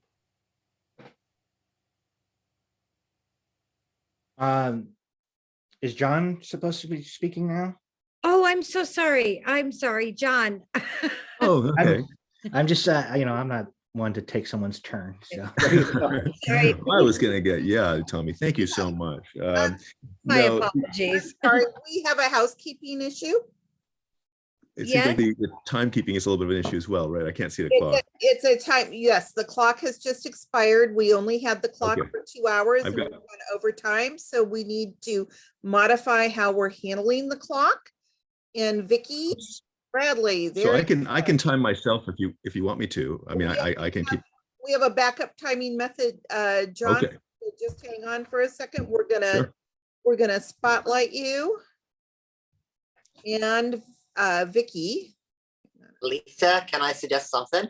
I see Vicky has papers where she can wave them, or if Vicky is comfortable holding her phone on the screen after starting the timer, would that be an acceptable solution for the organizers and the other candidates? I think they have a plan, Sammy. Yeah, we do have a plan, Yeah. Sandy. Vicky has signs and a timer. So Vicky, if you will give John the heads up for when he can start and then do the timekeeping.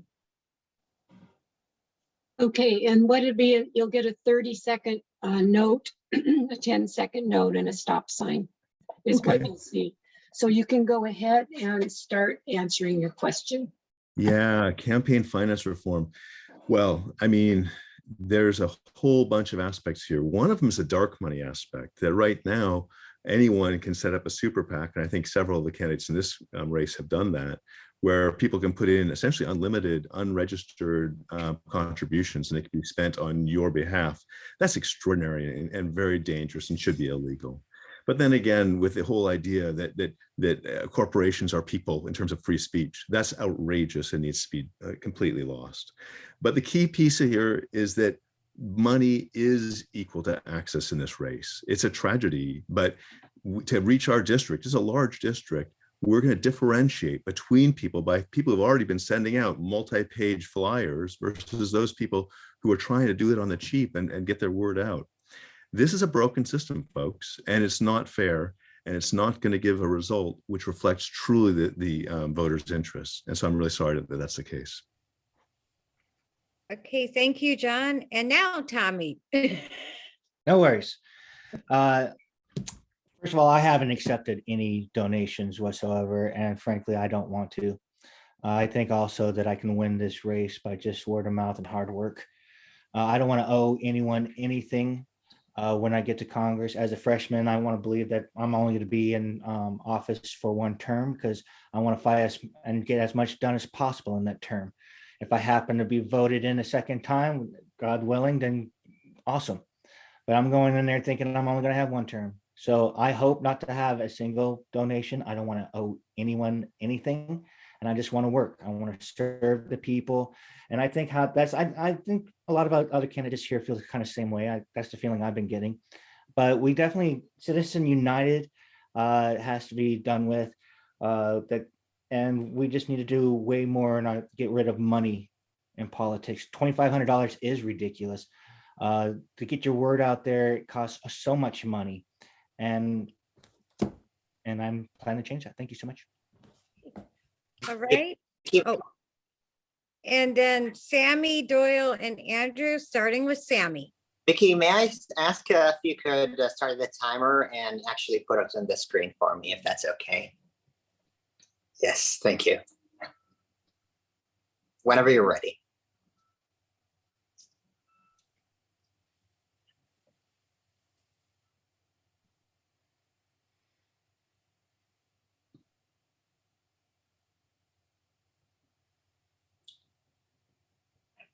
Thank you. So I think this question is really important. It's the root cause of any reform we want to see in our political environment.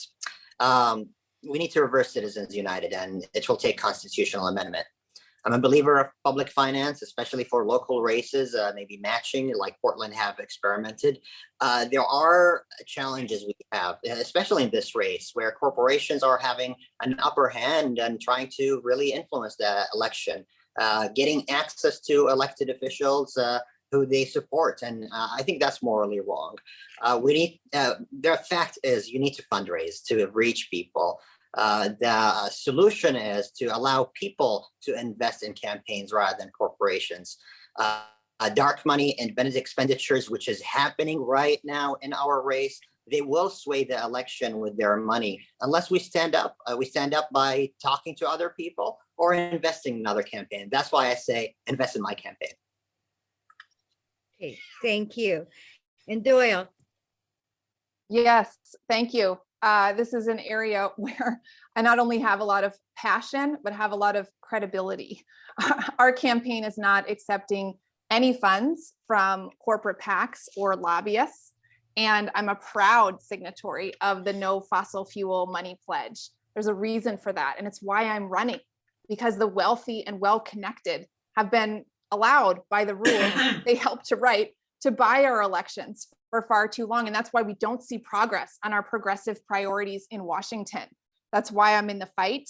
I will never take six-figure checks from billionaires. I'm proud to have the support of over 1,300 grassroots donors in my campaign for Congress. Thank you so much to all of my supporters who are giving $27, $50, $75 towards this campaign, because we believe that it's worth it to own a piece of a grassroots campaign and put people power behind a candidate who is on our side. So I believe we should, of course, repeal Citizens United. I support the For the People Act and also the Disclose Act, which are all currently stuck in the Senate, thanks to a few Democrats who are bought and paid for by big corporations. Okay, and Andrew. Thank you. I think everybody who's here today is really in alignment on this. I'm not taking corporate PAC money, nothing from fossil fuel industry or big pharma. The elephant is not in the room. And I'm not talking behind Val's back here because I've said it in the Register Guard already. Val Hoyle has built a career on corporations giving her campaign contributions from big pharma, from big oil, from big tobacco, you name it. And the question for everybody listening on this is, do you think that Philip Morris or Chevron is giving charitable contributions to political candidates? I think you know that the answer is no. They are making financial investments in political candidates, investments that they believe will pay dividends down the road. That's what companies do. And it erodes the fabric of democracy. It makes people cynical about who is representing them and about whether or not government can actually be responsive to their needs. Democrats in Oregon, you have a choice in the election. It is sitting there right before you. Please make a wise choice. Vote for somebody who has your back, not the back of the powerful. Thank you. All right, thank you. And that was the last of the questions we had. To wrap up, we'll go with closing statements, and we're going to go reverse order, starting with Tommy. And Tommy, you have 2 minutes for closing statements. All right. Well, thank you so much for having me here today. Thank you for all the other candidates. I know I can hear your passion come through. Thank you for all those who turned in today to watch us answer our questions. Who am I and why should you vote for me? I'm a local kid. I love this place. I am a faith-driven person, which sometimes I'm kind of hesitant to tell people because how Christianity has been used as a weapon lately. And my walk is my walk, and I don't try to force that belief on other people, but I use my walk in order how to treat other people. And I follow the credence that you should love thy neighbor. And so I love everybody that's in our district, from the most conservative of us to the most liberal. We all need to be heard. I'm the person to listen to. I'm the person that can reach across the aisle and say, hey, let's talk. Last weekend, a few of us went down to the Douglas County Spring Fair and shook hands with people. I let people know that I'm a Monday through Friday, 9 to 5 hourly wage. I am not rich. I am fighting for you. A lot of people would walk by the booth and just give us a sneer because they saw a Democrat. And I made sure that I reached out my hand and said, I want to talk to you anyways, because that's how we're only going to make it going forward anymore, is if we go to the other side and we let them know that, hey, we're Americans too, and we want the same thing that you want. We want safety, we want security, we want justice when it demands it, and we want our families to be safe. We want equity in this country for everyone. I will fight for the minorities of our district. I will fight for the natives. I will fight for the vets. I will have the loudest voice out there. I thank you so much for taking the time to listen to me today, and God bless you all. Thank you. Thank you. And John. Hi, yeah. This has been an amazing day. Thanks so much. How amazing is this? And thank you for your interest in this once in a 36-year opportunity. Tell me if I'm wrong, but I think there are maybe too many lawyers, career politicians in Congress. I think it's time for an earth scientist who actually solves problems as an engineer. There's a real danger that without a candidate who energizes the voters, we may lose the general election. I will speak for our community from experience across our district, rural and urban. My skill is finding real world win-win solutions to complex problems. When elected, I'll be the only PhD earth scientist or engineer in either the Senate or the House.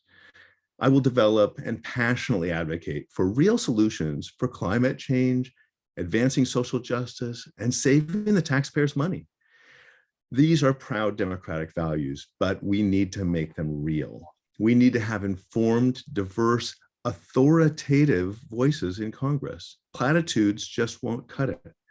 In our districts, I have been an extension agent working with farmers on water management, working with cities on stormwater runoff, working with high-tech industry to advance environmental sensing and to improve crops while generating solar electricity.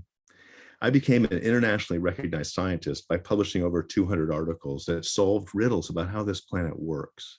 But my passion is for making a difference in people's lives. I treasure the countless hours I spent mentoring students.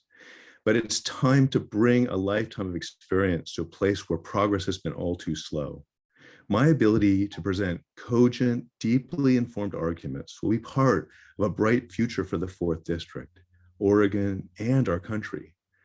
Please follow Oregon's fabulous tradition of thinking differently. It's time for a real change, and I hope you'll look seriously at John Selker as your representative for the 4th District. Thank you. And Jake. Thank you. During your freshman orientation in Congress, after showing you to your office, they separate Republicans and Democrats, and they tell you one thing: whatever the other side proposes, we vote against it. And if in a year we propose the same legislation, we'll vote for it. This is the representation we're getting in Congress. It's why, despite everything we have all said today, nothing will get done, and Congress continues to have a 19% approval rating with no repercussions for it. The House tried to pass almost 200 bills in the last session, and all of them were shut down by the Senate with their filibuster light. We need to fix Congress first. Otherwise, none of what we said today will actually get done, and we'll just be kicking the can down the road. We need to stop congressmen from engaging in insider trading, including our own Speaker of the House, who made $200 million during coronavirus while we suffered. Most Republican congressmen have beaten the S&P 500 index. We need to peg our congressmen's salaries against the per capita of their respective district. That way, whatever the average constituent in their district is feeling, they will feel. It's the servant leadership that our founding fathers imagined. I will only accept what the per capita is in our district and use the rest of the money to free those 4 children in Afghanistan. Not only will it save an entire family who are in hiding, but it'll put us back on the political map and show the US how much a freshman congressman can do. And that's the clout we need to make a difference. And with that clout, we're going to pass the Fairness Doctrine, which would promote unbiased news. The Fairness Doctrine, which we used to have, which was repealed by Reagan, needs to be reinstated, which would force journalists to report unbiased news and give us the power to sue sensational news stories. We're going to dismantle the Republican Party, who says that their only goal is to stand in our way. Even the Lincoln Project, a Republican group, now says that their party is treasonous. We're going to build a green city of the future right here in our district, which is an investment opportunity which will pay our district and give us the best chance to solving our problems.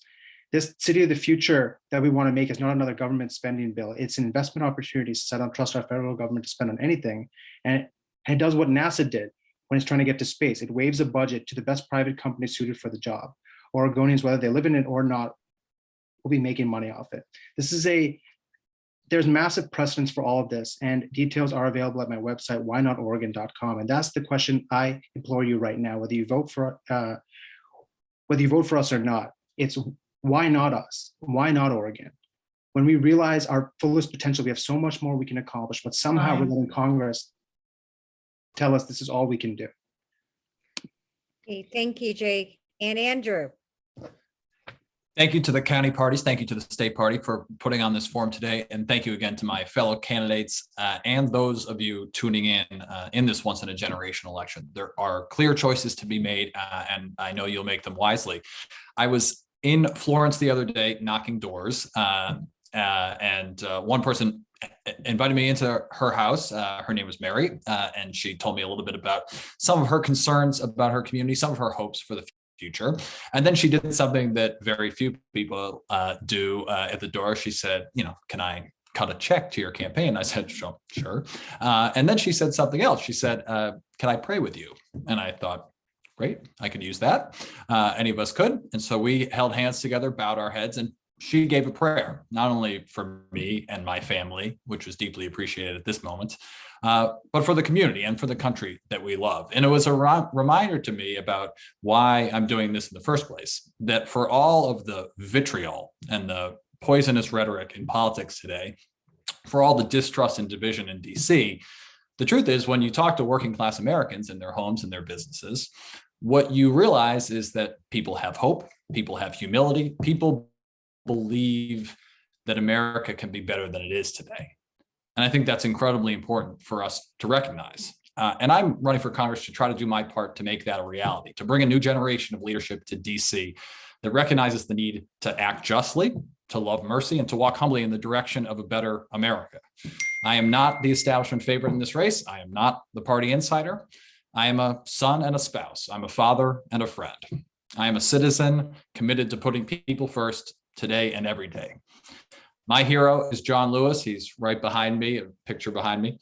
And he talked all the time about building that beloved community, about forgiving those with whom you disagree, forgiving those who have even committed violence against your body, as they had against John's on the Edmund Pettus Bridge.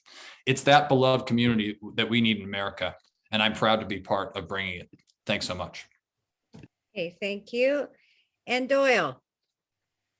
Thank you so much to the Democratic Party of Oregon Congressional District 4, co-chairs and committee members and everyone who put this together and spent your Sunday considering who will serve as our next member of Congress.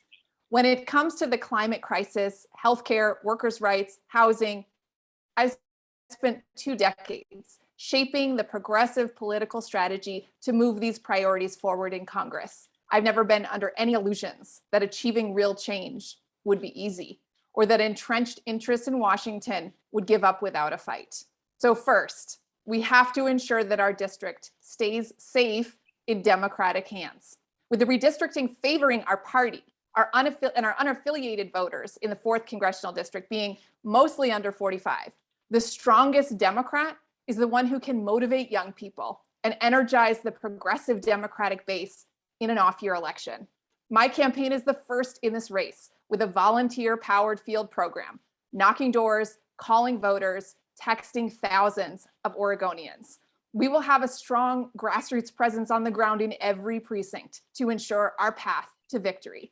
And that's why we have the support of the Progressive Democrats of America, the Progressive Change Campaign Committee, former Secretary of State Bill Bradbury, progressive organizations in every county, the College Democrats at both UO and OSU, who will bring the enthusiasm and the people power we need to win in May and in November.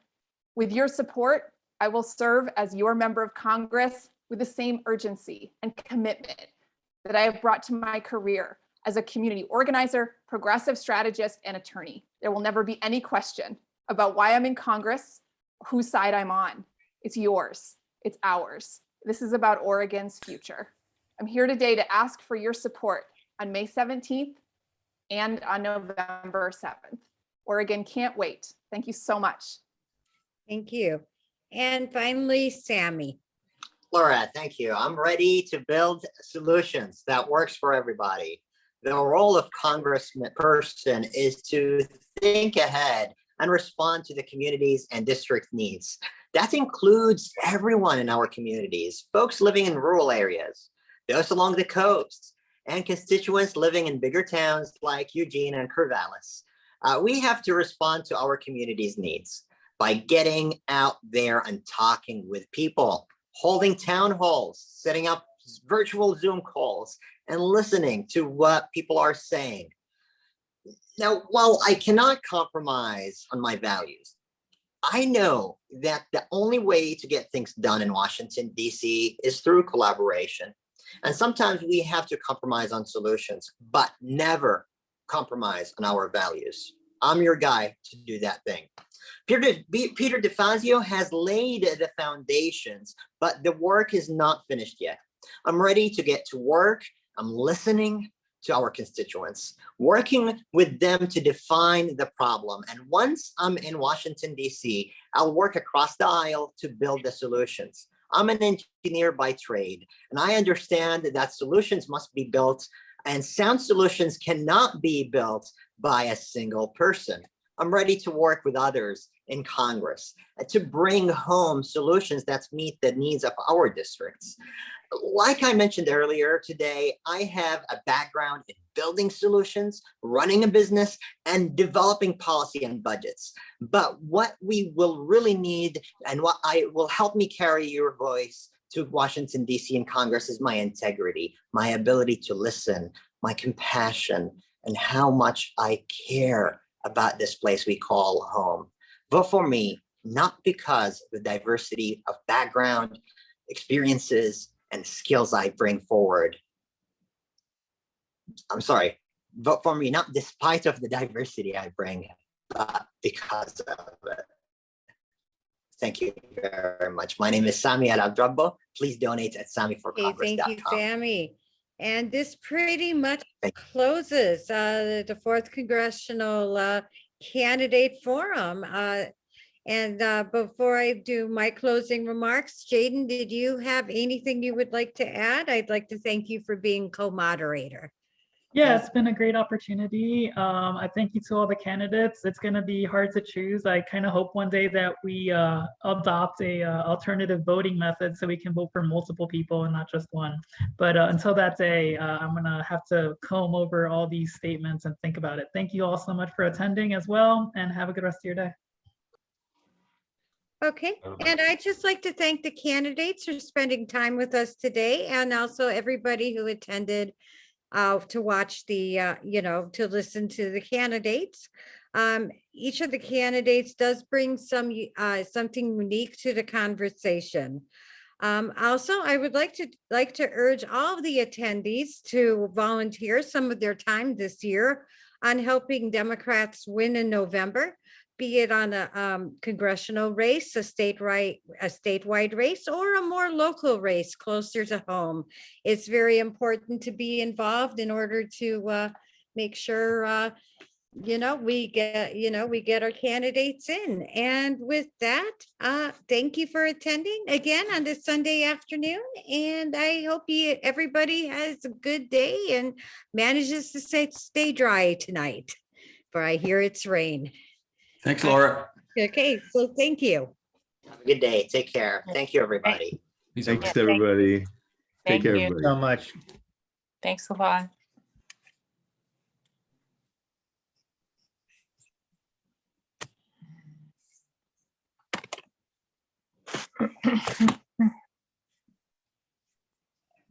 Laura, Jaden, and Vicky, I just want to take a moment to say you did phenomenal work. Thank you. Thank you, Vicky, for the flexibility and really appreciate how you organized this work. It's been really phenomenal and I appreciate it. Thank you all. Good to see you. Hope to see you again soon. Yeah. Take care. Thanks a lot. Thanks Bye-bye. very much. Bye.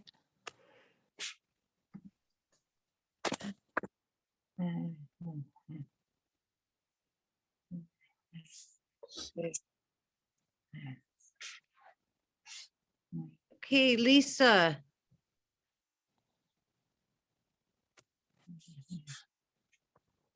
Okay, are we done? We're done. Okay, we can stop recording.